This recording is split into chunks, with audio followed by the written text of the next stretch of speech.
واتل عليهم نبأ الذي آتيناه آياتنا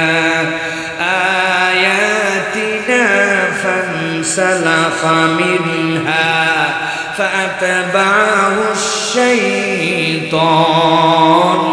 فكان من الغاوين।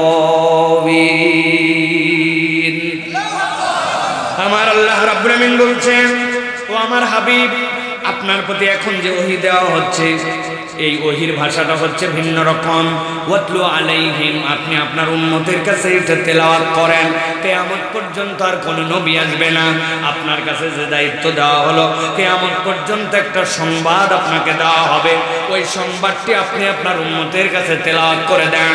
মুফাসসিররা ব্যাখ্যা করছেন, আল্লাহ কোরআনে 4 ধরনের সম্বোধন করেছেন, খেয়াল করেন। ইয়া আইয়ুহাল ইনসান, ইয়া আইয়ুহান নাস, ইয়া আইয়ুহান নবী, অথবা আল্লাহ নবীকে বলেছেন কুল। যদিও ইয়া আইয়ুহান নাস মানে মানুষ, ইয়া আইয়ুহাল ইনসান মানে মানুষ, কিন্তু কোন মানুষের প্রতি সরাসরি ওহী আসে নাই। ওহী আল্লাহ নবীর মাধ্যম দিয়ে মানুষের কাছে সম্বোধন। তাহলে সম্বোধন যাই হোক না কেন, ওইগুলা নবীর দিকে নিসবত করে আল্লাহ আয়াত অবতীর্ণ করেছেন। কিন্তু আল্লাহ এখানে বললেন ওয়াতলু আলাইহিম, ও আমার হাবিব আপনি তেলাওয়াত করেন। এইটার ব্যাখ্যা করেছেন মুফাসসিরেরা। ইব্রাহিম আলাইহিস সালাম খানায়ে কাবা নির্মাণ করার পরে আল্লাহর কাছে ফরিয়াদ করেছিলেন, ওয়া ইয ইয়ারফাউ ইব্রাহিমুল কওয়াইদা মিনাল বাইতি ওয়া ইসমাঈল রব্বানা তাকাব্বাল মিন্না ইন্নাকা আনতাস সামিউল আলিম। ইব্রাহিম খলিলুল্লাহ দোয়া করছেন, জবিহুল্লাহ ইসমাঈল আমিন আমিন বলছেন। বাইতুল্লাহর বুকে দোয়া করা হচ্ছে। যার জন্য দোয়া করতেছেন তিনি হচ্ছেন হাবিবুল্লাহ, যিনি কবুল করবেন তিনি স্বয়ং আল্লাহ। আল্লাহ বলছেন আপনি দোয়া করেন, রব্বানা ওয়া বা'আস ফীহিম রাসূলাম মিনহুম ইয়াতলু আলাইহিম আয়াতিক। আল্লাহ এমন একটা পয়গম্বর দেন যে উম্মতের কাছে যে কোরআন তেলাওয়াত করবে, আপনার আয়াত তেলাওয়াত করবে। ওয়া ইউযাক্কিহিম ওয়া ইউআল্লিমুহুমুল কিতাবা ওয়াল হিকমা।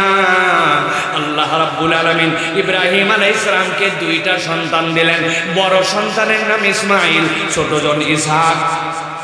হযরত ইসহাক আলাইহিস সালাম থেকে কত পয়গম্বর এসেছেন আল্লাহ ছাড়া কেউ বলতে পারেন না, কিন্তু হযরত ইসমাঈল থেকে মাত্র একজন পয়গম্বর, তিনি আপনার আমার নবী মুহাম্মদুর রাসূলুল্লাহ। সুবহানাল্লাহ।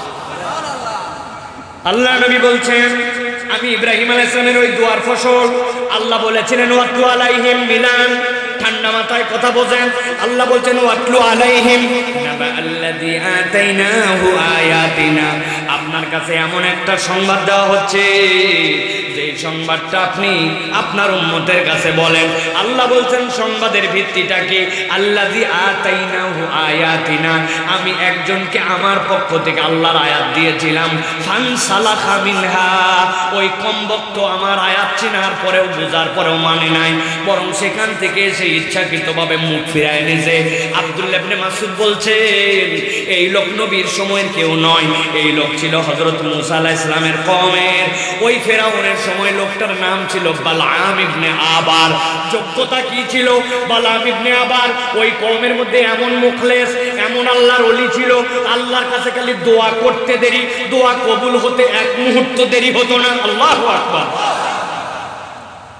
লোকজন গেছে তার কাছে, যাওয়ার পরে বলছে, বালআম আপনি শুনেছেন আমার কওমের মধ্যে মূসা নামে একজন লোক আসছে, বড় ঝামেলা করতেছে, আপনি ওর বিপক্ষে বদদোয়া করেন সে যেন ধ্বংস হয়ে যায়। বালআম বলতেছে না, মূসার ব্যাপারে যতটুকু খবর আমার কাছে আসছে এই লোক আল্লাহর পয়গম্বর হতেও পারে। কি খবর? বলে বগলের নিচে এরকম করে হাত ঢোকায়, হাত বের করে যেই না মানুষের দিকে বের করে, হাত দিয়ে এমন আলো বের হয় হাত পুড়ে যায় না, কিন্তু সূর্যের মতো রশ্মি বের হয়ে যায়। আবার যখন মনে করে এটা বন্ধ করা দরকার, বগলের নিচে হাত দেয়, সাথে সাথে সেইটা বন্ধ হয়ে যায়। মাঠের মধ্যে অনেকগুলা দুম্বার পাল নিয়ে যায়, যাওয়ার পরে বেচারি ক্লান্ত হয়ে ঘুমায় যায়, কিন্তু হাতের মধ্যে একটা লাঠি থাকে, ওই লাঠিটা মাঠের মধ্যে এরকম করে গেড়ে দেয়, গেড়ে দিয়ে বেচারি ঘুমায় যায়। দুম্বার পালের থেকে কোনো একটা দুম্বা যদি বের হয়ে বাহির দিকে দৌড় দিতে লাগে, একা একাই সাথে সাথে লাঠিটা উঠে যায়, পিটায়া দুম্বা ডিব্বা ভিতরে নিয়ে এসে লাইন মতো ঢুকায় দেয়, আবার ওই লাঠি দাঁড়ায় যায়। দুনিয়ার যত জাদুকর থাক, জাদুকরের জাদু জেগে থাকলে ঠিক থাকে, ঘুমায় গেলে শেষ হয়। এই লোক জাদুকর নয়, জাদুকর হইলে ঘুমানোর পরে লাঠি কাজ করার কথা নয়। ওই লাঠি আমরা বড় বড় শাবল দিয়া পাথর ভাঙতে পারি না। সে একবারই মারে, পাথর ভেঙে যায়, আরেকটা পাথর বের হয়, আবার বাড়ি মারে, পাথর ভেঙে যায়, আরেকটা পাথর বের হয়। আবার যেই না বাড়ি দিছে, ভিতর থেকে ছোট্ট একটু একটা পিঁপড়ার মতো একটা প্রাণী বের হয়েছে, মুখের মধ্যে খাদ্য।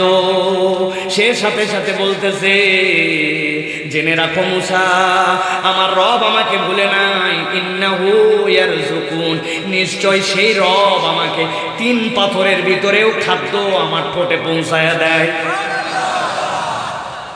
যেই লোক এইগুলা করে তার বিপক্ষে আমি কেমনে দোয়া করি? লোকজন সাথে সাথে বালামকে বলল, মিয়া তোমার ওয়াজ শোনার জন্য আমরা আইছি নাকি? তোমার কাছে দোয়া করার জন্য আইছি, মুসার বিপক্ষে তুমি ওয়াজ শোনাও। এগুলো ওয়াজ আমাদের জানা আছে, আমরা কেবল আমাদের স্বার্থে আসি নাই, তোমারও স্বার্থে আসছি। কি স্বার্থ?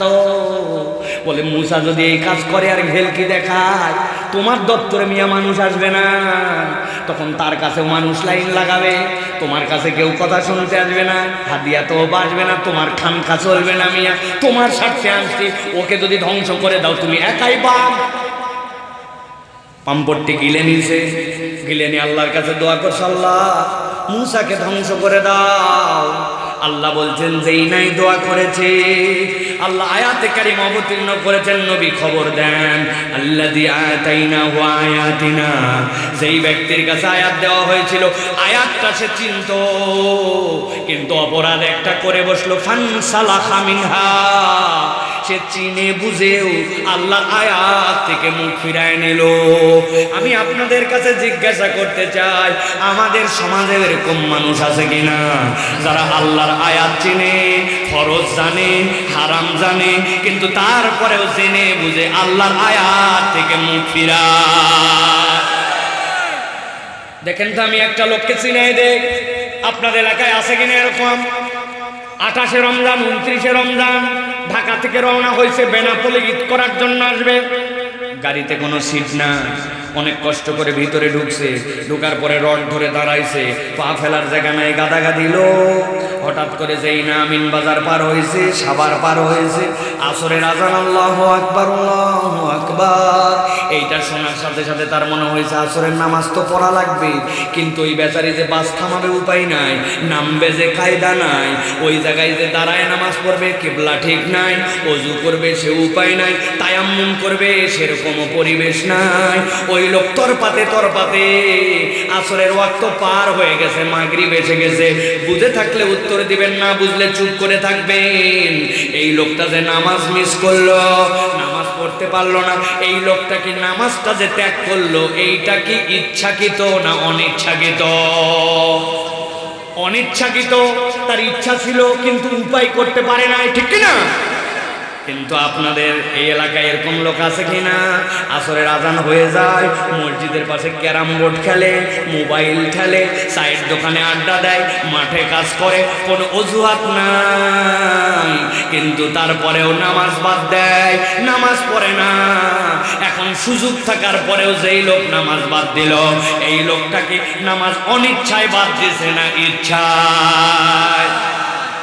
আল্লাহ কি বলছেন ভালো করে শোনেন, ফানসালাখা মিনহা, ইচ্ছাকৃত আল্লাহর আয়াত থেকে ফেরত আসলো। 1 নম্বর অপরাধ, আল্লাহ বলছেন যেই ব্যক্তি ইচ্ছাকৃত আল্লাহর নিদর্শন থেকে মুখ ফিরায়, সাথে সাথে সে দ্বিতীয় একটা অপরাধে পড়ে যায়। কি অপরাধ? আল্লাহ বলছেন ফাআতবাহু শাইতানু ফাকানা মিনাল গাওয়িন, একবার যে জেনে বুঝে আল্লাহর আয়াত থেকে মুখ ফিরায়, আল্লাহ বলছেন শয়তান তার পিছে লেগে যায়। আর একবার যার শয়তান পিছে লাগে, ওই ব্যক্তি নিশ্চিত পথভ্রষ্ট হয়ে যায়। কথাটা বোঝেন নাই? একটু ছোট্ট করে ভেঙে বুঝায়, ভালো করে খেয়াল করেন। আমরা মাঝে মাঝে আমাদের বাচ্চা কাচ্চাকে বকাঝকা করি, আপনারা করেন কিনা? শয়তানি করবে না, দুষ্টামি করবে না, বান্দ্রামি করবে না, বলেন না? মানে কি? মানে ওর যে কাজটা শয়তানি, ওই কাজ যদি করে শয়তানের অনুসরণ করা হবে। বাঁদরামি করবি না, এই বাঁদরামিটা শয়তানের খাসলত, তাহলে তুই শয়তানের অনুসরণ করবি, ঠিক কিনা? কিন্তু আল্লাহ ভিন্ন কথা বলছেন। আল্লাহ বলছেন কেউ যদি আল্লাহর আয়াত থেকে মুখ ফিরায় নেয় আতবাহু শাইতান, সে তখন শয়তানের অনুসরণ করে না, বরং শয়তান তার পিছে লেগে যায়। আর একবার যখন শয়তান কারো পিছে লাগে, আল্লাহ বলছেন ফাকানা মিনাল গাওয়িন, জেনে রাখবেন নিশ্চিত নিশ্চিত ওই ব্যক্তিটা পথভ্রষ্ট হয়ে যায়।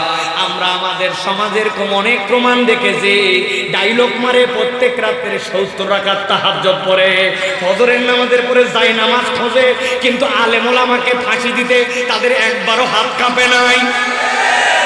মিথ্যা মামলা দিয়া মিথ্যা প্রহসনের বিচার করে হুজুরদেরকে দৌড়ের উপরে রাখলো। উনি নাকি আবার নামাজি, উনি নাকি আবার হাজি, উনি নাকি আবার যায় নামাজ খোঁজে, ঠিক না? মানে কি বোঝা যায়? আতবাহু শয়তান, ও শয়তানের অনুসরণ করেনি, শয়তানি ওর ইমাম বানাইছিল, ঠিক না? আল্লাহ রাব্বুল আমিন বলছেন চলেন, সামনে চলেন, গভীর মনোযোগ, ঠান্ডা মাথায় প্রত্যেকটা কথা বোঝেন। আল্লাহ বলছেন ওয়ালাউ শিনা লারাফানাহু বিহা, যদি আমি আল্লাহ চাইতাম আর সে যদি আল্লাহর বিধান মেনে নিত, লারাফানাহু বিহা, আমি আল্লাহ তার মর্যাদা আসমানে উঠাতে পারতাম। সুবহানাল্লাহ। কিন্তু ওই লোক কি করলো? ওই লোক প্রথমে অপরাধ করছে, জেনে বুঝে আল্লাহর আয়াত থেকে সরে গেছে। 2 নম্বরে শয়তান তার অনুগামী হয়েছে। আল্লাহ বলছেন, নবী বলেন, সে আল্লাহর বিধান মেনে নিলে আল্লাহ মর্যাদা বাড়াতে পারতেন, কিন্তু সে এই 2 অপরাধ করে থেমে থাকে নাই, সে আরো নতুন 2টা অপরাধে দাখিল হয়েছে। তাহলে আগে ছিল অপরাধ 2টা, সামনে আছে 2টা, একসাথে এক ঠোঁটে বলেন তো টোটাল অপরাধ তাহলে কয়টা? কয়টা? হয় নাই? হাতগুলা নিচে নামান, এরকম করে তাদের নামান। আমি যেই না বলবো টোটাল অপরাধ কয়টা, একসাথে তুলে বলবেন 4টা। বলেন তাহলে টোটাল অপরাধ কয়টা? সব হাত ওঠে নাই। আরেকটা সুযোগ দিলাম, হাত নামান। টোটাল অপরাধ কয়টা? ওই যে পিছনে লাল গেঞ্জি পরা একজন ওঠায় না। আরেকটা সুযোগ দিলাম, হাত নামান। পকেটের হাত বের করেন আপনি, জ্যাকেট। হ্যাঁ, বলেন টোটাল অপরাধ কয়টা? অনেকেই চিন্তা করতেছে আমার পুলিশ ভাইরা হাত তুলছে, আপনারা কি হয়েছে?